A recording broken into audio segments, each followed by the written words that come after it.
Welcome to Moral Pebbles.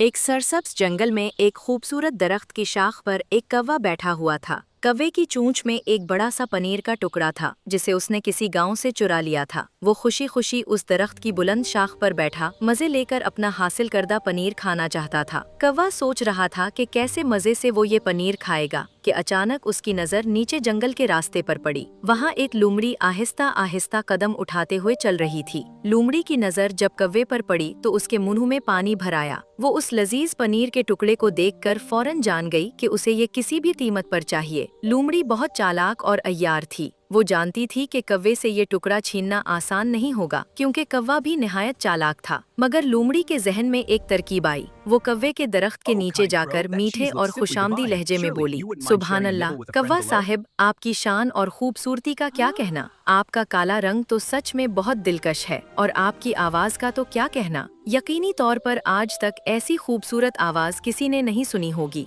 कौवा जो कि तारीफ सुनकर हमेशा खुश होता था, लोमड़ी की बातें सुनकर खुश हो गया। उसने सोचा कि वाकई शायद मेरी आवाज इतनी अच्छी है कि मैं सबको खुश कर सकता हूँ। उसने अपने मुंह को खोलने का फैसला किया ताकि अपनी आवाज से लोमड़ी को मुतासिर कर सके। जैसे ही कौवे ने अपनी चोंच खोली, उसका पनीर नीचे गिर पड़ा। लोमड़ी के लिए तो यही मौका था जिसका उसे इंतजार था। उसने तेजी से पनीर को अपने मुंह में दबोच लिया और भागने लगी। कौवा अभी अपनी आवाज निकाल ही रहा था कि उसकी नजर नीचे पड़ी और उसने देखा कि उसका टुकड़ा लोमड़ी के मुंह में है। वो फौरन समझ गया कि लोमड़ी ने उसके साथ कैसा खेल खेला है। कौवा गुस्से और शर्मिंदगी से भर गया, लेकिन अब कुछ नहीं कर सकता था। उसने सोचा कि उसकी हमाकत के बायस वो अपना कीमती पनीर का टुकड़ा खो बैठा है। लोमड़ी पनीर लेकर खुशी खुशी भाग गई और दिल ही दिल में कौवे की हमाकत पर मुस्कुराती रही। उस दिन लोमड़ी ने न सिर्फ अपनी चालाकी का मुजाहिरा किया बल्कि कौवे को भी एक सबक सिखा दिया कि हर बार तारीफ पर यकीन करके अपनी चीजों को कुर्बान नहीं करना चाहिए। इखलाकी सबक,